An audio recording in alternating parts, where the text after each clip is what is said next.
টানা বৃষ্টি দুদিন ধরে শুরু হয়েছে। এত বৃষ্টিতে হালুয়াঘাটের ইতিহাসের রেকর্ড বাজারের মধ্যে জল উঠে পড়ছে, যেটা এর আগে কখনো এরকম হয় নাই। নদীর কিনারে হইলেও কোনো দিন কারো বাড়ি ঘরে জল ওঠে নাই। একদম মেন বাজার, এটা হচ্ছে সীমান্তিকা মার্কেট। সীমান্তিকা মার্কেটটা পুরোটাই ডুবে গেছে, পিছনে ভূমিপট্টি ওইটা পুরোটা ডুবে গেছে, মানে মানুষের দোকানে টোকানে জল উঠে পড়ছে। আর ওই সাইডে যে ভিতরে যে 3 নাম্বারের অবস্থা খুবই খারাপ, মানুষের তো ঘরে দুয়ারে জল উঠা, মানে এত বন্যা, এটা মানে একদম রেকর্ড ছাড়াই গেছে। সবাই বলতেছে যে আমাদের জন্ম তো আমরা দেখি নাই, তার আগের জেনারেশনও কখনো দেখে নাই যে এত পরিমাণ জল এইভাবে হয়েছে। কালকা তো একদম রাস্তাঘাট সব, মানে এগুলো সব একদম ছুঁই ছুঁই। মেন রাস্তাটা এই তো মানে 1.5 ফুট উঁচা হয়েছে দেখা এই পাশটায় জল আয় নাই, এখানে এসে থেমে গেছে। এই যে একদম মেন রাস্তা ছুঁই ছুঁই আসছিল, আজকে জল নামতেছে, কিন্তু মানে কি যে করুণ অবস্থা, ভিতরে মানুষের জিনিসপত্র নষ্ট, দোকানে টোকানে ওঠা।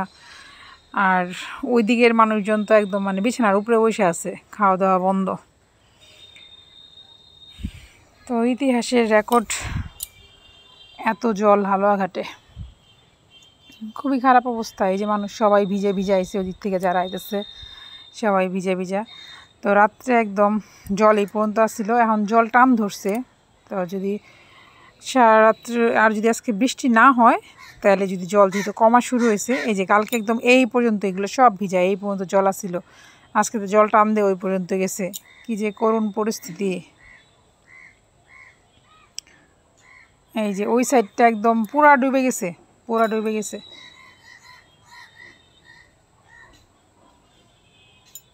খুবই খারাপ অবস্থা। এই রাস্তাটা উঁচা করাতে রাস্তা আর কি ডিঙ্গায় পাশে জল আয় নাই। আর যদি আগের মতো নিচে রাস্তা থাকতো তাহলে তো সবই থই থই হয়ে যেত জলে। তারপরে ওই দিক দিয়ে থানাপাড়ার দিক দিয়ে তো রাস্তার মধ্যে আঁঠু সমান জল। উত্তর বাজার একদম মানুষের ঘরে ঘরে জল, খুবই খারাপ অবস্থা। মেন বাজারেই এতখানি জল, আর যেগুলো একটু নিচু এলাকা ওগুলোর কি অবস্থা হয়েছে। যাই হোক, আজকে সকালে হাজব্যান্ডে নিয়ে বাইরেছি, বললাম যে যাও একটু দেখে এই সামনাটা কী অবস্থা, কারণ টিপ টিপ টিপ টিপ বৃষ্টি আসেই।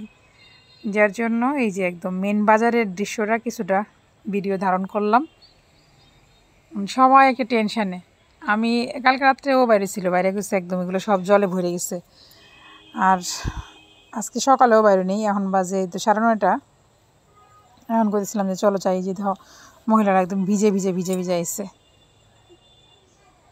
সবাই ওইদিকে তো মানে 3 নাম্বারে আমাদের ওই ভিতরের এলাকাটা, ওইটা তো একদম খুবই খারাপ অবস্থা। কারণ এদিক দিয়ে তো এই সাইড থেকে যে ভিতরে ওই সাইডটা জল যে ওই দিকটায় বেশি উঠে গেছে। বাজারের এই অবস্থা, তাহলে ভিতরে গ্রামগুলোর কি অবস্থা। আমার গ্রামের বাড়িতে মানুষের পুকুর টুকুর সব ডুবায় শেষ, মানে একটা বিশাল বন্যা। যাই হোক, পরবর্তীতে যাবো, এখনও তো বৃষ্টি কমে নাই, আর ওয়েদারটা ঠিক হয়ে নিক, একটু বাড়িতে যেতে হইব, দেখতে হইব দিয়ে কী অবস্থা আছে। তো এই ছিল ছোট্ট ভিডিও আজকে, আর কি কেয়ার করা।